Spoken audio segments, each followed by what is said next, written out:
Hello guys, welcome to another book recommendation. Today we're going to take a look at the Meditations by Marcus Aurelius. Now there's something called the Lindy effect, and that states that you can estimate how long a book or an idea will be around by how long it's already been around. And Marcus Aurelius Meditations is 2000 years old, and according to the Lindy effect it'll be here 2000 more at least, so that's 4000 years. So you can imagine the quality in that book. Of course there are exceptions to the rule of the Lindy effect. You might write a classic today and then it wouldn't hold up, but generally it's a pretty good predictor. The Meditations, and that's Marcus right there, is not an ordinary book. It's not really a book. It's a notebook that he wrote for himself. It was never supposed to be published. These are his private thoughts, and therefore it's also not a coherent narrative. It's just what he thought about and the way he looked at life. And he wrote it down so he would have it right there, close at hand, to guide him when he needed it most in tough times or making important decisions. The title Meditations is also something that was attached to the book later on. It's not something Marcus called it at all. In fact, we have no idea who preserved the notebook after his death, and we also don't know when it gained a wider readership. It was written originally in ancient Greek, and it provides a lot of insight into what Marcus Aurelius thought about late in his life when he was campaigning against the Germanic tribes in Germany near the Danube, a military campaign that lasted 7 years. So before we crack open the Meditations and look at some of the quotes from it, and that's a lot, if you take a look at this forest of post-its everywhere in a really short book, because the first 1/3 of the book that I have here is the translator's introduction, and the rest of it is the book. But before we take a look at those, I'll try to provide you some historical context, and I'll base that on my recollection of this book here, Marcus Aurelius A Biography by Anthony R. Birley. And I'm just going to recap a little bit of his reign from my memory of that book. And after that, I'll try to explain the basic ideas of Stoicism, which is a philosophy that influenced Marcus Aurelius and is apparent in his writing. But he was not a dogmatic Stoic at all. He just took what he could use from Stoicism and other schools of thought and incorporated it into his own worldview and how he lived his life. So Marcus Aurelius was a Roman emperor that lived about 2000 years ago. Early in his life, his father died and he was adopted by Antoninus, who became emperor after Hadrian. And when Antoninus died, Marcus became the new Roman emperor. And the minute he became the emperor, he made sure that Verus, his adopted brother, was made co-regent, as was the wish of Antoninus. Now Antoninus had a really peaceful reign. Nothing much happened when it comes to warfare. So Marcus had no military experience at all when he became emperor. But Marcus's reign would be one of constant involuntary warfare. When Antoninus died, the Persian king Vulgasis saw an opportunity to invade Armenia, a province in the east, before the new emperors had time to find their feet. So Marcus and Verus decided that one of them should go and lead the legions against the Persians in the east, and they sent Verus, and with the help of the general Avitus Cassius, they defeated the Persians and beat them back. And we'll get back to Cassius later. He's important. When Verus returned to Rome, Marcus decided it was time to do something about the northern tribes that were unrest and they were raiding across the borders. So they started amassing legions, but then Rome was hit with the plague, and back then plague was an incurable disease, and it did not differentiate. It killed everybody, good or bad, young or old, rich or poor, it didn't matter. It killed a lot of people and nobody felt safe. It also decimated the Roman legions. So before marching out, Marcus also conscripted gladiators into the legions, which also drove up prices for gladiators to historical high prices. But anyway, he and Verus marched towards the north. But before they really got there and could start the military campaign, Verus died, so he had to march back with the legions and do a state funeral in Rome for Verus. And then he marched back up north to start the military campaign and set straight the Germanic tribes, the Cardi and Marcomannic, and all of the other tribes near the river Danube in Germany. Now there's a little anecdote for when they started the northern military campaign. The Roman army had consulted an oracle, and the oracle had told them to do this, and they would be successful in the north. If they began the offensive by casting 2 lions into the Danube, Danube is the river in Germany, the advice was adopted. The beasts swam across to the enemy side and were dealt with by the barbarians without difficulty. They were taken for an unusual kind of dog or wolf and dispatched with clubs. So how's that for starting a war? Throwing a couple of lions into the river, and the barbarians think they're dogs. Some unusual kind of big dog, and beat them to death with clubs easily. Yeah. You might think that the Roman legions were successful and just rolled over the Germanic tribes, but that was not the case. In fact, he lost his very first battle, and the Romans lost 20,000 men. And the campaign in the north lasted 7 years. So I imagine that it was sort of his personal Vietnam or something like that. Back then the general was right there with his men in the muck, seeing the battles, seeing the death, seeing the destruction around him. There are pictures on the Aurelian column in Rome with scenes from the war. Well, that's depicted there. I'll try and find some images on the internet that I might put in the video. But anyway, those scenes are, among others, it's of enslavement of women from the Germanic tribes. It's of Roman soldiers bringing their heads, showing them to Marcus, like this, to confirm chieftains killed. It's a scene from the Roman campaign where the Romans are surrounded by Germanic soldiers, and they cannot get at any water, and they are really, really thirsty, and the sun is beating down on them, and the Germanic tribes are keeping them from water. But then all of a sudden a rainstorm comes, and they all put out their helmets like this and grab the rain and drink it, and they survive anyway. And they sort of attribute that to divine intervention. So yeah, the Romans did not roll over the Germanic tribes at all. This was guerrilla warfare. There were very few, if any, pitched battles with 2 armies facing each other. It was more hit and run and small army tactics, and they divided the legions into small groups that patrolled and scoured the forests. So in the 7th year of all of this, Marcus received news that Avidius Cassius, his general in Syria, had rebelled against him and proclaimed himself the new king out of Alexandria in Egypt. And Marcus considered Avidius Cassius a friend. Marcus also had a teacher, and this is another anecdote from his childhood, that sent a letter to Avidius Cassius when he heard the news, and that letter contained only 3 words: "You are mad." And you might think that Cassius was a little bit mad because Marcus had command of maybe 3 or 4 times as many legions as Cassius had. So his prospect was not very good. But he might actually have thought that Marcus Aurelius had died because he had been ill right before he declared himself the new emperor, Cassius. But Marcus was not dead. Instead, he gathered up the legion, and they were about to march towards Egypt when he got news that Avidius Cassius had been assassinated by a centurion, and the head of Avidius Cassius was sent to Marcus, who refused to see it, as he considered him a friend, and buried it.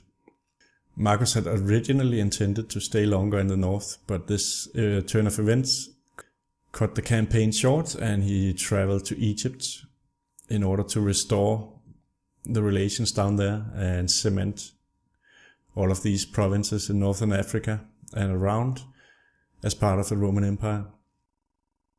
Now Marcus also had a wife, Faustina, and she was pregnant 14 times, and almost all of his children died before the age of 7.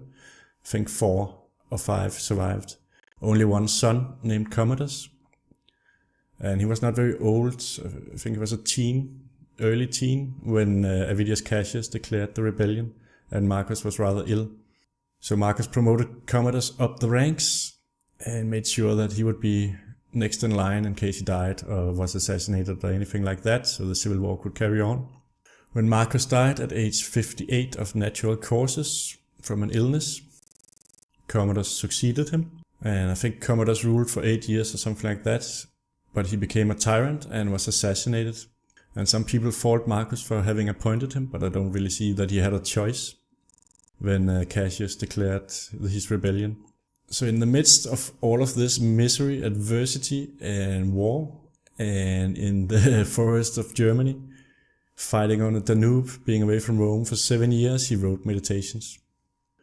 And that's why he returns a lot to the themes of mortality and death and the breaking down and reusing of the material of the world, like atoms, like, bodies are broken down and reused, and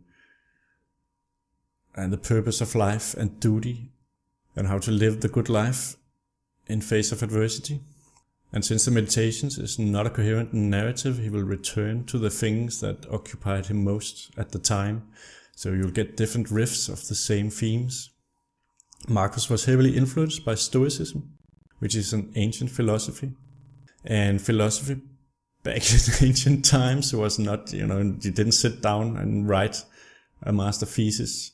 Most of the old philosophers didn't write anything down themselves at all. Socrates did not write anything. Diogenes didn't write anything. Epictetus, one of the proponents and masters of Stoicism, did not write anything. But a student wrote down some of his thoughts. Instead, you showed your philosophy through your actions. You lived your philosophy. If you did not act as you said and preached, you might as well jump in the ocean. Nobody's going to care. So the basic idea of Stoicism is that everything that happens to you is just an impression. It's a perception. So if your house burns down, that's just a report from your senses. That's what happened. It is neither good nor bad. It's only good or bad if you think it is. It's your judgment of what happens that makes it good or bad. So the idea of Stoicism is not to fall into your desires, which is something you want, or your aversions, which is something you don't want. Don't attach that to the external events that happen, and then you will not be harmed by them. And the second thing is to ask what just happened. Was that external, or is it something that is in my control? So if it's external, that would be everything like other people, what they do. You have no control over that. Like you don't have any control over whether or not a woman loves you, and you don't have any control over whether or not another guy hates you or insults you. You also don't necessarily have any control over whether or not you are rich, or if somebody steals your car, or if your house burns down, or if a tyrant ordered you put to death. You had no control over those things. The only thing you have control over and should be concerned with is your own mind. And your own mind should be a fortress. It should not be deterred by the external events that cannot harm your mind anyway. So according to Stoicism, if you became a perfect sage, you did not fall into your desire. You did not fall into your aversions. You were completely detached from external events and things. Your mind would become your fortress, and you would be a sage, and nothing could hurt you. It's also sort of the same thing Socrates said when he was sentenced to death. He said, Meletus can put me to death, but he cannot harm me. And by that he meant he could not harm his mind, because Socrates would not be harmed unless he thought he was harmed, even though he was put to death physically, which is an external event. So since the only thing that you are in control over is your own judgments of perceptions and your actions, then how should you act according to Stoicism? You should act with virtue and in accordance with nature. And the Stoic worldview was one that everything that happens is natural and willed by nature. Nothing is unnatural, so you should accept what happens and not try and fight it or rebel against it. If it happens, it's meant to happen. But Stoicism was not of passivity or anything like that. If something bad happened to you and you could do something about it, you should definitely do that. No doubt about that. But Epictetus preached complete detachment from things. But two of the most well-known philosophers that are regarded somewhat as Stoics are Seneca, who was at the time the richest man in Rome. So not a dogmatic Stoic, but incorporating Stoic ideas. And Marcus Aurelius, who was the emperor of Rome, obviously not a dogmatic Stoic either, but incorporating ideas. So now we arrived at the Meditations, and we'll take a look at that and read some passages. Now the first thing you encounter in Meditations is some passages where Marcus is thankful for traits and stuff that he learned from people in his life that are either living or dead, as well as the things that he is thankful for generally has happened in his life. And here's a passage about Fronto. To recognize the malice, cunning and hypocrisy that power produces and the peculiar ruthlessness often shown by people from good families. And that's what he writes about Fronto in his sort of acknowledgement segment. Now, if you find it strange that he has all of these thankful passages, you don't have to wait long to get the answer for that, because he provides it himself in the Meditations. When you need encouragement, think of the qualities the people around you have. This one's energy, that one's modesty, and others' generosity, and so on. Nothing is as encouraging as when virtues are visibly embodied in the people around us. When we are practically showered with them, it's good to keep this in mind. So giving thanks to people around you and being thankful for their good traits will help you cultivate a positive attitude towards those people in your life. In his giving thanks section, there's also a passage about Antoninus, the emperor he succeeded, his adopted father, where he states the way he handled the material comforts that fortune had supplied him in such abundance, without arrogance and without apology. If they were there, he took advantage of them. If not, he didn't miss them. So that's about luxuries. As an example, if you have a luxury car, you should not be arrogant about it, and you should not be self-aware when driving it, like feeling better than everyone else, or checking out if they notice that you're driving around in that fancy car. But you should also not be apologetic at all. You know it's there, why not use it? But if the luxury is not there, you should not miss it. You should be content with what is available. So that's being very detached from luxury, really. It's enjoying it when it's there without arrogance, and not missing it when it's not. So there's a little advice on handling material wealth from the Roman emperor of 2000 years ago. The next passage is choose not to be harmed, and you won't feel harmed. Don't feel harmed, and you haven't been. And that's really strong. It's the basic idea of Stoicism in a nutshell. I'll just read it again. Choose not to be harmed, and you won't feel harmed. Don't feel harmed, and you haven't been. So unless you attach the judgment to what just happened, that you have been harmed, you have not been harmed. Your mind has not been harmed. And here's a passage where Marcus zooms out and looks at life and the passing of time. The age of his passion, for example, people doing the exact same things, marrying, raising children, getting sick, dying, waging war, throwing parties, doing business, farming, flattering, boasting, distrusting, plotting, hoping others will die, complaining about their own lives, falling in love, putting away money, seeking high office and power. And that life they led is nowhere to be found. Or the age of Trajan, the exact same things, and that life too gone. Survey the records of other eras and see how many others gave their all and soon died and decomposed into the elements that formed them. So that's zooming out and looking at all of the human activities that continue to happen again and again and again. It's all the same, just in different times and different eras, but all of our problems and experiences are much the same. And here's another little line that I really like. Nothing happens to anyone that he can't endure. And that's pretty strong, I think. It's very encouraging, really. Nothing can happen to you that you cannot endure. And if you cannot endure it, you're going to die anyway, so it'll have a natural end. But yeah, nothing can happen to you that you cannot endure in this life. Things have no hold on the soul, they have no access to it, cannot move or direct it. It is moved and directed by itself alone. It takes the things before it and interprets them as it sees fit. And here the soul is the mind. And here's one of Marcus Aurelius' most famous passages. Our actions may be impeded by them, but there can be no impeding our intentions or our dispositions, because we can accommodate and adapt. The mind adapts and converts to its own purposes the obstacle to our acting. The impediment to action advances action. What stands in the way becomes the way. So this means that your action might be impeded. There might be a rock on the road, but the rock cannot impede your mind. Your mind still has the disposition and intention, and you will find a way with your mind to move the rock or go around it or go over it or go through it. In fact, the obstacle that is the rock becomes the way, because now your mind is focused on removing it. So it spurs you to action. So the impediment to action advances action, and what stands in the way becomes the way. The rock becomes the way. That's very powerful, because most of us just want to sit down and cry when that passage hits. So you might try and think about this next time. And the next passage is: the infinity of past and future gapes before us, a chasm whose depths we cannot see. So it would take an idiot to feel self-importance or distress or any indignation either, as if the things that irritate us lasted. Yeah.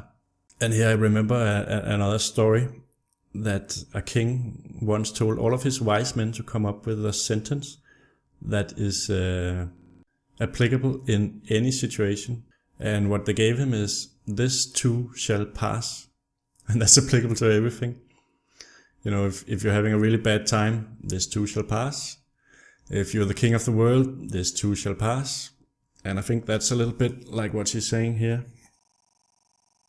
The mind is that which is roused and directed by itself. It makes of itself what it chooses. It makes what it chooses of its own experience.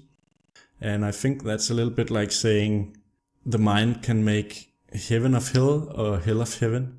You know, you can take anything and be happy about it. Or you can think it's terrible and it'll be terrible. So your mind is very powerful in that way, in deciding whether or not you're happy and thriving in your environment.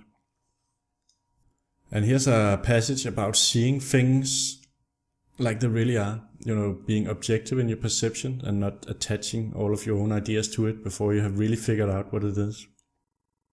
Like seeing roasted meat and other dishes in front of you and suddenly realizing this is a dead fish, a dead bird, a dead pig, or this noble vintage is grape juice and the purple robes are sheep wool dyed with shellfish blood.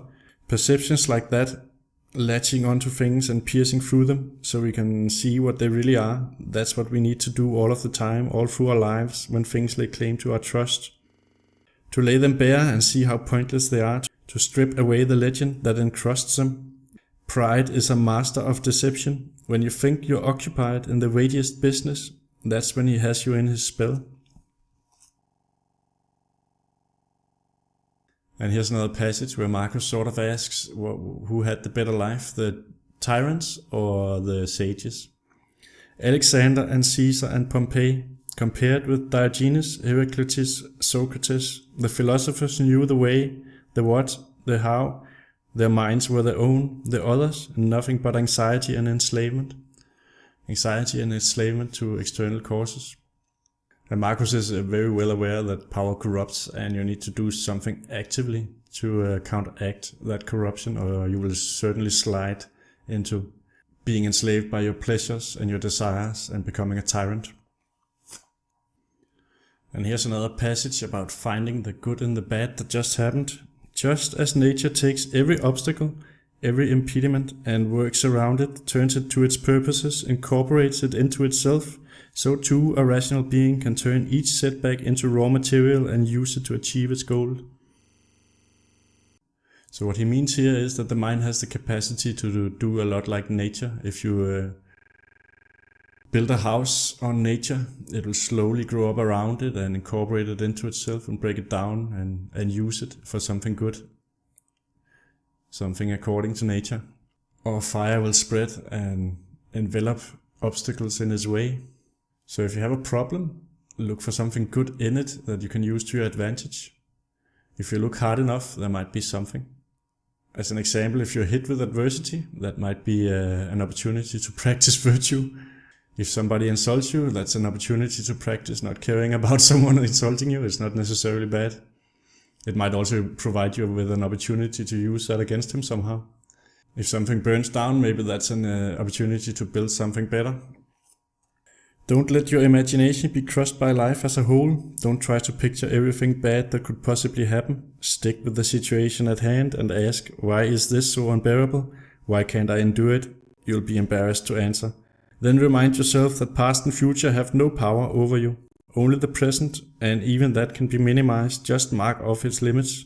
And if your mind tries to claim that it can't hold out against that, well then heap shame upon it. And here he's telling himself that, most problems are really small and insignificant. And he should be ashamed sometimes to even think they're hard.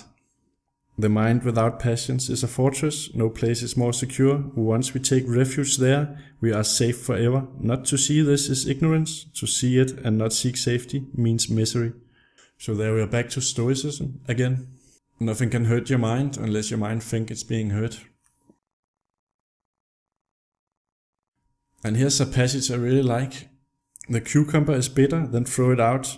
There are brambles in the path, then go around them. That's all you need to know, nothing more. Don't demand to know why such things exist. So if there are brambles in your way, just move them. That is all you need to know. Don't go contemplating why they are there. If somebody put them there, if somebody hates you and put them there, if something might have happened differently and they would not be there, what it means that they are there, Don't go down that road. If you have a problem, just fix it. If there are brambles in your way, just go around them. That's all you need to know. Don't work your own mind into anxiety and anger with all kinds of needless thinking on the matter, which is something that probably many of us do in the modern world because we have so much time to it to sit around and think up completely unnecessary ideas and theories about why that thing happened to us, that little problem. To do harm is to do yourself harm. To do an injustice is to do yourself an injustice. It degrades you. So this is also Stoicism. So if you go out and harm someone else, who you're really harming is yourself, because it degrades your character.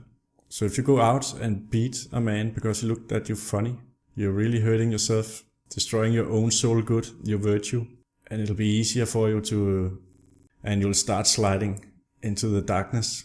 So if you embezzle at the company, you're really only hurting yourself because everything else is external and the only thing you're hurting is your mind. That'll start sliding. And you can also commit injustice by doing nothing, and that's a tenet of legal society today as well. Objective judgment, now, at this very moment. Unselfish action, now, at this very moment. Willing acceptance, now, at this very moment, of all external events. That's all you need. So what I think he's saying here is that the only thing that matters is the present moment, that you do the right thing now, and in the next moment, and that you accept anything that might happen, that you don't have any control over anyway. So if you have a bow and you want to hit a target, you will aim with the bow with your best effort and you will fire the arrow. But now you're not going to get upset if it doesn't hit the target because you have no control over that. You did what you could in that present moment, you did the right thing, but now you have to accept whatever happens, if the arrow hits the target or not. So doing the right thing, trying your best and accepting the outcome no matter what it is, without rebelling against the outcome or feeling sorry about it or something like that. Today I escaped from anxiety, or no, I discarded it because it was within me and my own perceptions, not outside. And here again we're back to the mind is what really matters. It's also a good passage that shows that he's trying to better himself. He's really just an ordinary guy trying to make his way in the world, and he writes down these things to try and better himself and to steel his resolve and get through the days, and as a sort of balm for his soul, medicine you would put on a sore. You participate in society by your existence, then participate in its life through your actions, all your actions. Any action not directed toward a social end, directly or indirectly, is a disturbance to your life, an obstacle to wholeness, a source of dissension. So I think what he means here is that if you segregate yourself from society and the people around you, you're hurting yourself a lot, because you participate in a society by your very existence. So if you don't take part, it's not going to be good for you, because you're doing what is unnatural for you, as we are social beings. So don't isolate yourself or detach yourself from the world around you. Be a part of it with your actions. And here's a passage where we are back to Stoicism. Then isn't it better to do what's up to you, like a free man, than to be passively controlled by what isn't, like a slave or a beggar? Start praying like this and you'll see, not some way to sleep with her, but a way to stop wanting to. Not some way to get rid of him, but a way to stop trying. Not some way to save my child, but a way to lose your fear. Redirect your prayers like that and watch what happens. So this is obviously about not falling into your desires or aversions of something that is external and giving into that. And I'm reminded of a passage that Seneca wrote where he states that to make a man richer, don't give him more money, reduce his desire. And I think that's very true, because you might give a man more money, but he's just going to want more money anyway, because the desire will just increase and it'll always be there, it's insatiable. But if you reduce his desire so he doesn't actually want more money, then he will permanently be richer. And that pretty much goes for all of our different desires, as he states here. It could be women, or it could be we want to get rid of people we hate, which is an aversion, but the same thing matters. You can reduce your desire to get rid of him. And here Marcus has a riff on anger. And along with not getting angry at others, try not to pander either. Both are forms of selfishness. Both of them will do you harm. When you start to lose your temper, remember, there's nothing manly about rage. It's courtesy and kindness that define a human being and a man. That's who possesses strength and nerves and guts, not the angry whiners. To react like that brings you closer to impassivity, and so to strength. Pain is the opposite of strength, and so is anger. And here I'm reminded of another sentence by Seneca. Anger begets madness. If you get angry, you'll most likely do something you'll regret instantly. And you're very likely to do something that you would not have done if not angry. And hence the word madness. So don't give in to anger. Keep your self-control. If you give in to anger, you'll do something you'll regret. You'll definitely not do something that is perfectly aligned with your own interest. So if you feel yourself getting angry, control it, counteract it. You'll be better off if you don't get angry. You'll make better decisions. That to expect bad people not to injure others is crazy. It's to ask the impossible, and to let them behave like that to other people but expect them to exempt you is arrogant, the act of a tyrant. So if you watch passively someone beat someone else, or someone harm someone else, don't expect that someone to not harm you or beat you, because that's probably what's next. So yeah, that's solid advice. This advice from Epicurean writings to think continually of one of the men of old who lived a virtuous life. And this sentence might not seem like much, but what I think he means is that you should imagine that when you're making a decision, that you can talk to one of these virtuous men of old. That could be Socrates, but for you it would probably be someone else that you know or might look up to for some kind of trait that they have. It also helps you to objectify the problem. Instead of you thinking of what are you going to do about this problem, you might think, what is Marcus Aurelius going to do about this problem? Because that objectifies it. It sort of detaches you and your feelings from that and makes it look, and it makes you look at it more objectively, and you might arrive at a better solution to the problem. As you kiss your son goodnight, says Epictetus, whisper to yourself he may be dead in the morning. Don't tempt fate, you say, by talking about a natural event. Is fate tempted when we speak of grain being reaped? And this is sort of a negative visualization. And if you might remember from the introduction, his wife was pregnant 14 times and almost all of the kids died before the age of 7. So being well aware that that can happen, you'll be hurt less by it when it does happen. It never ceases to amaze me. We all love ourselves more than other people, but care more about their opinion than our own. If a god appeared to us, or a wise human being even, and prohibited us from concealing our thoughts or imagining anything without immediately shouting it out, we wouldn't make it through a single day.